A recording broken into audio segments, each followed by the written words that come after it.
My daily routine always starts the same way. At 6 in the morning, I wake to the sound of my alarm echoing through the quiet residential streets of Brooklyn Heights. When I open the curtains, I can see Manhattan's skyscrapers wrapped in the morning haze. The view from my room on the third floor of this brownstone never fails to soothe my soul. My eyes catch the silver frame on my vanity. It's last year's Christmas family photo. My sister April is in the center, with our parents beaming beside her. And there I am at the edge, Caroline Wilson, with my usual reserved smile. Let's do our best today, too. This habit of speaking to myself in the mirror is one I've maintained for years now. After a shower, I slip into my navy pantsuit and carefully style my brown hair. As a senior manager at a major accounting firm, my appearance must be impeccable. By the living room window, my cherished herb plants stand in a row. The fragrance of thyme and rosemary brings me small moments of joy. On weekends, I often spend time here reading while listening to Bach. Early as usual, dear. As I step out, Mrs. Johnson from across the street is tending to her garden. In her 70s, she's become like a grandmother to me. Good morning. Your garden looks lovely today. Oh, did you see April's news? She's doing so well on Wall Street. Your parents must be so proud. I pause for a moment at those words. My sister has become a celebrated investment analyst, achieving remarkable success. Her income is more than triple mine. She lives in a luxury Manhattan apartment, draped in designer brands, and is constantly in the social media spotlight. Yes, indeed.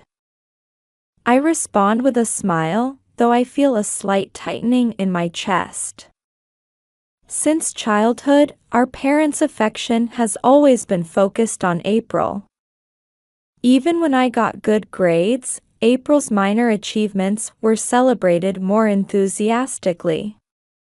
My graduate school acceptance received less attention than my sister's high school report card. As I board the subway, I'm reminded of yesterday's family dinner.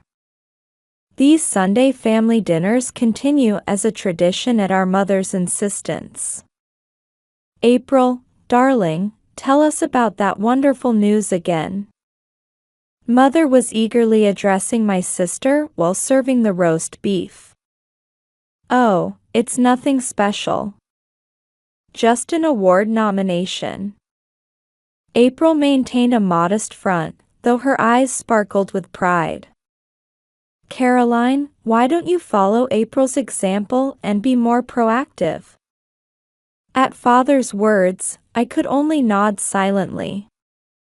My department promotion and successful new projects weren't even worthy of mention here.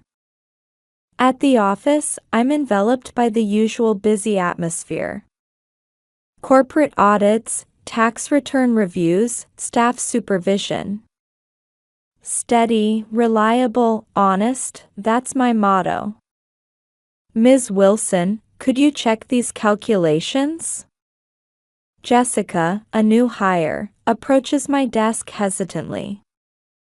She calls me a strict but fair supervisor. Of course, dear. Have a seat. While reviewing the numbers, I glance out the window. My sister's office is somewhere among those Manhattan skyscrapers. A fleeting look of uncertainty crosses my face, but I quickly dismiss it. This is my daily life. Peaceful, stable, yet somehow feeling incomplete. However, this routine was about to be dramatically shaken, in a way none of us could have predicted. At 8 o'clock on the evening of February 15th, I was hurrying toward the subway station from my office on Atlantic Avenue. Looking up from under my umbrella, I saw the Brooklyn Bridge creating an ethereal scene, illuminated by streetlights through the rain. The final check of tomorrow's audit report. While organizing tomorrow's schedule in my head, I approached the crosswalk as usual. The light was green. I tilted my umbrella slightly to check the subway entrance on the other side. Suddenly, headlights came rushing from the left at an alarming speed. The sound of an engine revving. Tires sliding on the wet pavement. There wasn't even time to scream. A violent impact. My body was lifted into the air, then thrown into darkness. Just before losing consciousness, strangely enough, I thought I heard my mother's voice. "Caroline, why can't you be more like April?"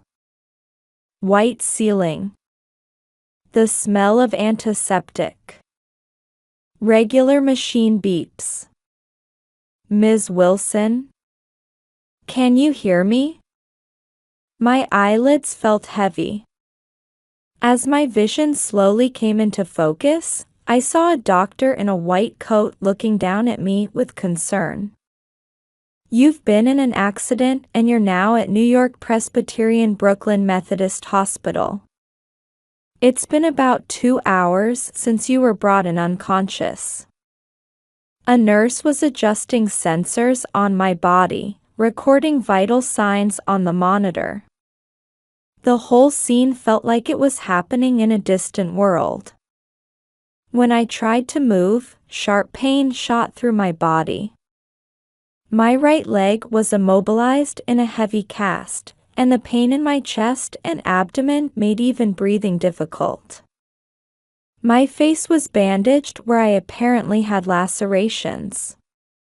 "The X-rays and blood tests are back," the doctor continued. "Surgery on the fracture is essential tonight. We may need to address internal bleeding during the operation as well. We're planning for about 3 hours of surgery. Don't move.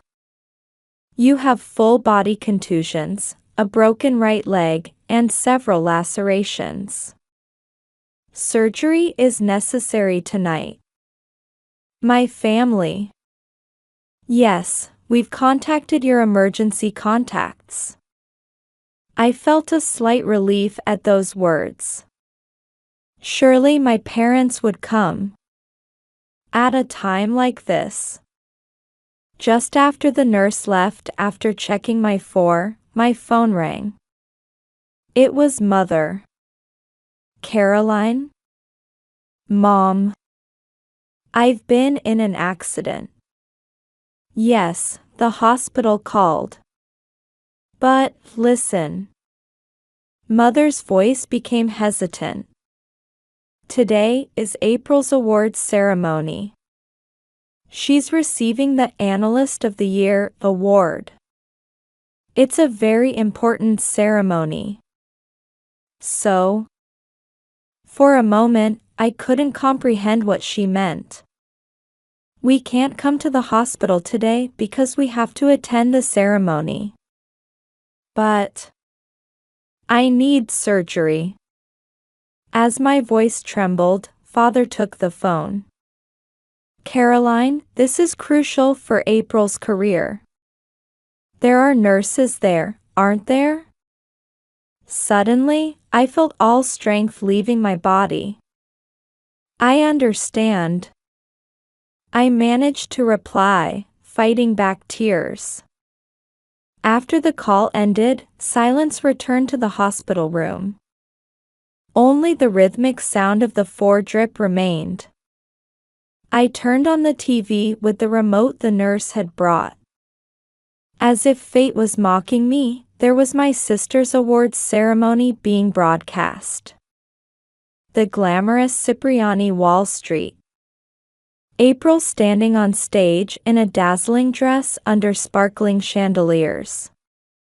Our parents in the front row, their faces beaming with pride. They all look so happy, while I'm here, alone. I couldn't even wipe away the tears streaming down my cheeks. The arm with the 4 wouldn't move as I wanted it to. Outside the window, a light rain continued to fall. Manhattan's lights twinkled in the distance like phantoms. Alone in the dim hospital room, illuminated by the cold blue light of the TV, I kept watching my family's smiling faces. Time until surgery. My watch mercilessly ticked away the seconds. Something deeper than physical pain was constricting my heart. Nurse Maria quietly entered the room. Seeing my state, she immediately turned down the TV's volume. "Will your family be here soon?" she asked gently. When I shook my head, Maria nodded in understanding. "I'll start the pre-medication now. When you feel sleepy, just rest." As she added the medication to my 4, I stared at the ceiling. For the first time, I was looking objectively at my life lived dedicated to work. My relationship with my parents and sister. The emotions I'd always suppressed. And the true meaning of family. "Caroline, we're ready for your pre-op preparations." As my bed started moving toward the operating room, the fluorescent lights in the hallway passed overhead like scenes from a movie. In that light, I made a decision. To make this surgery, this night, the beginning of a new life. When I awoke from anesthesia, the window showed the dim light of dawn. The night nurse told me the surgery had been successful. Though the pain was still there, I stared at the ceiling through a numbed heaviness with hazy consciousness. The persistent ringing of my cell phone broke the silence. 7:15 in the morning. The screen showed "Mom." Remembering last night, I hesitated for a moment but picked up. "Hello? Caroline. Where are you? Still at the hospital?" Mother's voice rang out at an unusually high pitch. I could hear Father's agitated voice in the background. "Yes, the surgery's over. We need to see you right now. April. April." Mother's voice broke off, and I could hear her sobbing. Father took the phone. "We're coming there now.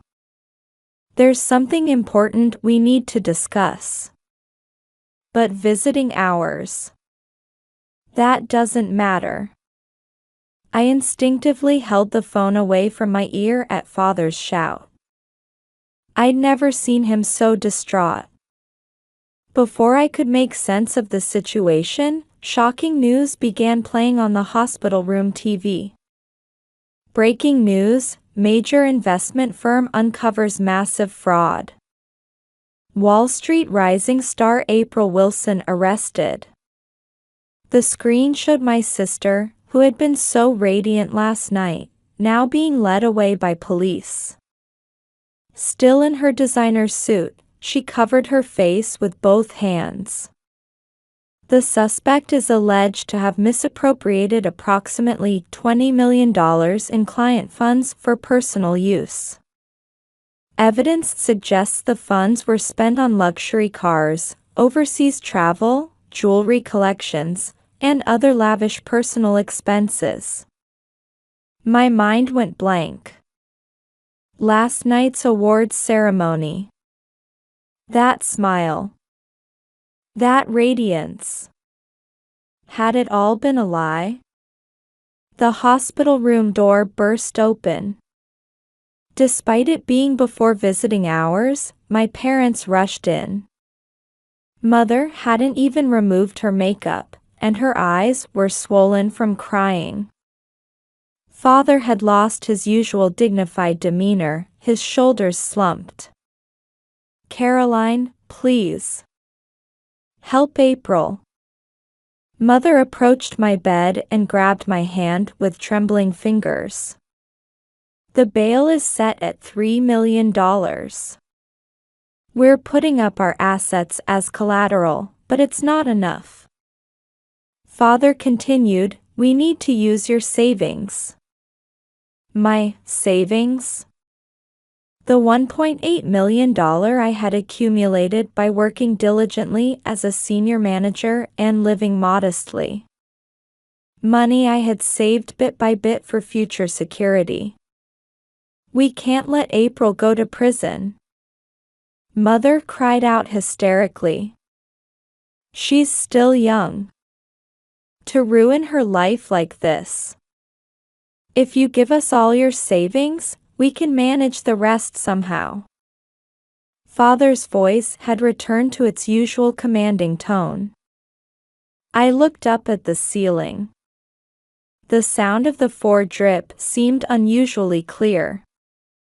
"Why didn't you come to be with me during my surgery last night?" I asked quietly. "We told you, April's awards ceremony." Which turned out to be a fraud too. Mother was at a loss for words.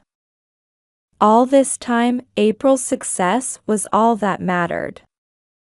When I got my degree, when I was promoted, you showed almost no interest. And last night, you chose an awards ceremony over your daughter facing surgery. This is not the time for such talk. Father raised his voice. "Are you going to abandon your sister?" At that moment, Nurse Maria entered the room. "I'm sorry, but she needs to rest." My parents were reluctantly urged to leave.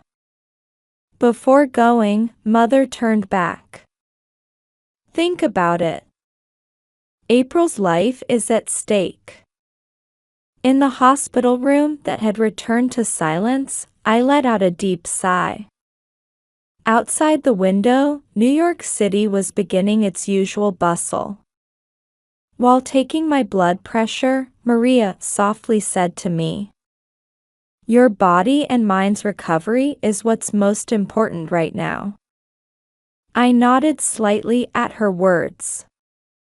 The thoughts I had long harbored about my family relationships were demanding a major decision. But perhaps now was the time to focus on my own recovery. The TV continued to broadcast news about my sister's arrest.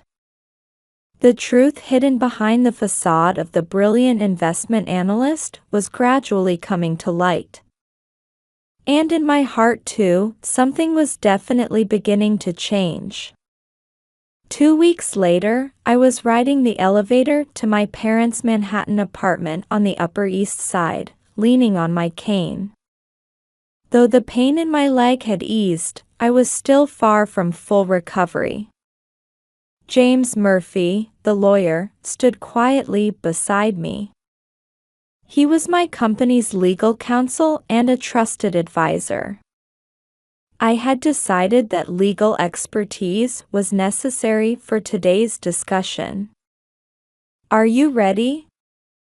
Murphy asked in a gentle voice. I nodded slightly. Mother opened the door. She who usually maintained perfect makeup and hair didn't even try to hide her exhausted expression. "Caroline." Her voice mixed faint hope with anxiety. Father was waiting in the living room. Through the large windows, Central Park's greenery was visible.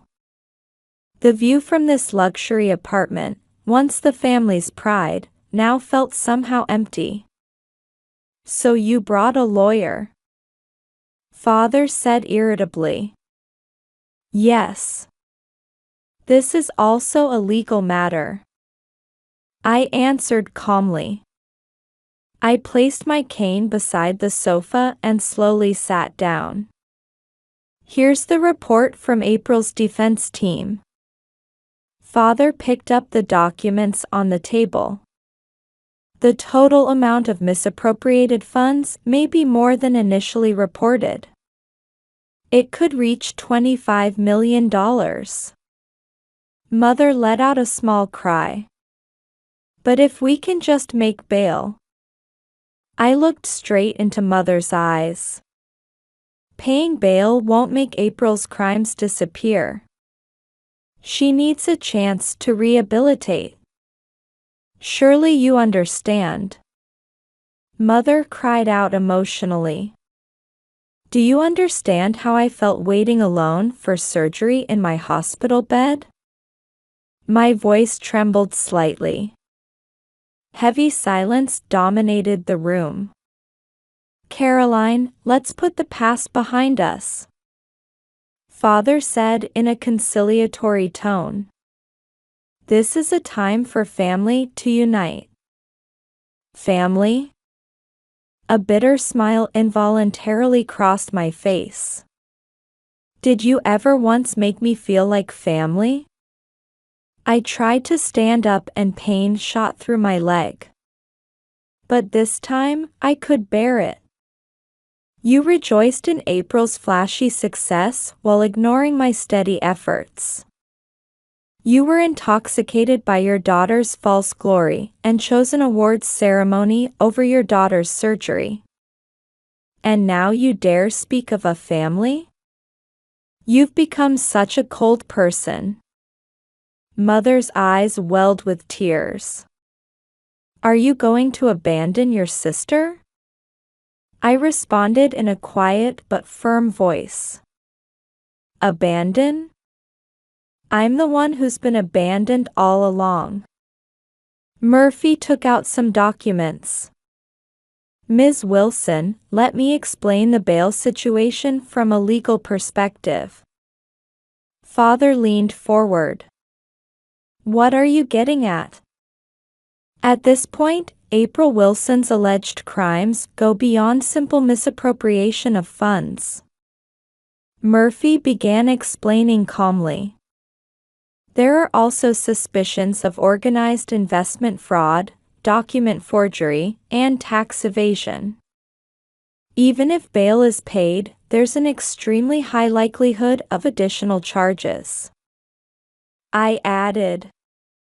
Furthermore, paying bail would invite scrutiny into the source of my savings. Bank and tax authority investigations would be unavoidable. What are you saying? Father's voice grew harsh. I won't be complicit in April's crimes. In fact, I took a deep breath and continued. I've decided to provide information about the past irregularities to the prosecution. Father stood up.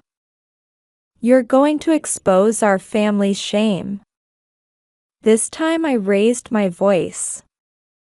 Being intoxicated by false glory, discriminating against your daughter, trying to be complicit in crime, isn't that the real shame? Mother broke down crying. Father approached me, seemingly enraged. Have you forgotten the debt you owe us for raising you? I stood up quietly.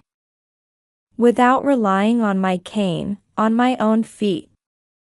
Demanding returns for parental love, that's truly twisted thinking.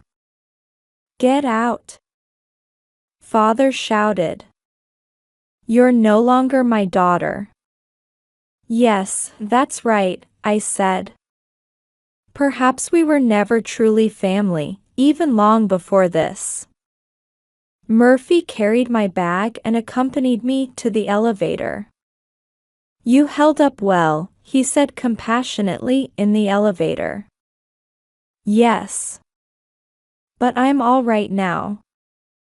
I smiled. I feel like I've finally reclaimed my true self. As we left the building, the spring air enveloped us.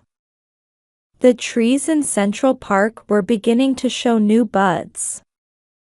While getting into the taxi, I looked up at the sky. I felt deep in my heart that this wasn't an ending, but a new beginning. That evening, I received a call from the district attorney's office. New evidence of April's fraud had been discovered, and additional charges would be filed.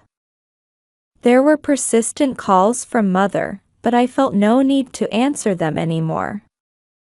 When I returned to my home in Brooklyn, Mrs. Johnson was planting flowers in her garden. "Welcome home, dear," she smiled kindly. "I'm planting new flowers. They'll bloom beautifully come spring." I smiled back. A new season is about to begin, isn't it? September 2024. The streets of Brooklyn Heights were gleaming in the early autumn sunlight. A sophisticated sign reading "Wilson and Associates Accounting" had been installed on an office building near Brooklyn Promenade. As I opened the door to my accounting firm, I reflected on the changes of the past 6 months. From the office windows, Manhattan's skyline stretched out before me. The cluster of high-rises where my sister's office once was now held a different meaning in the landscape. "Good morning, Ms. Wilson." Sarah at reception greeted me cheerfully. She was one of the colleagues who had followed me when I started my own firm. "Did you see the morning news?" Sarah asked quietly. Yes, I nodded slightly. The morning news had prominently featured April's sentencing. 15 years in prison. With the additional evidence that had come to light, the total amount of misappropriated funds had exceeded $30 million. Father's real estate company was also facing a management crisis. The story was that major clients were terminating contracts one after another due to the loss of credibility from April's case. I still occasionally receive emotional messages from my parents. But I no longer reply. "Ms. Wilson, here are the materials for the 10 o'clock meeting." Jessica, the new hire, brought in some documents. She was another one who had supported my decision to go independent. "Thank you. By the way, how's the pro bono project coming along?" The accounting system improvement for the Single Mothers Support Center is proceeding on schedule. After becoming independent, I decided to dedicate part of our profits to social contribution activities. It came from reconsidering what true success really means. Caroline. I turned to find Mrs. Johnson standing there with a bouquet. "This is to celebrate 6 months since your opening. I grew these flowers in my garden." "Oh, thank you so much." Roses and gerberas sparkled in various colors. Last Sunday's dinner was so enjoyable too. Instead of the old family Sunday dinners, home parties with neighbors had become my new tradition. Now I know the warmth of genuine human connections not bound by blood ties. "Oh yes, I got the concert tickets," Mrs. Johnson said excitedly. "Carnegie Hall next month." Bach, right? The luxury of enjoying classical music on weekends had returned to my life as well. In the afternoon, I received a call from Murphy. "April is requesting to see you." "I'll have to decline," I answered without hesitation. I'm not going back to the past. Outside the window, boats crossed the East River, moving across the sparkling water. Even the bridge where I had the accident now looked different to me. On my desk sat a new family photo. It was taken at the recent office opening party. Staff members, Mrs. Johnson, and new friends. Everyone's smiles were genuinely warm. "Caroline, could you do a final check on this proposal?" Michael, a senior staff member, came into my office carrying a thick file. "Of course," I nodded with a smile. Now I truly understand the joy of work and the importance of human bonds. In the evening, as I finished tidying up the office, I gazed out the window. Manhattan's lights were beginning to come on one by one. Yes, life sometimes takes unexpected turns. But if you don't lose sight of what truly matters, a new path will always open up. That's what I learned firsthand. I reach for my gardening gloves. Tonight, I think I'll tend to the plants on my balcony. After all, tomorrow will bring another new day.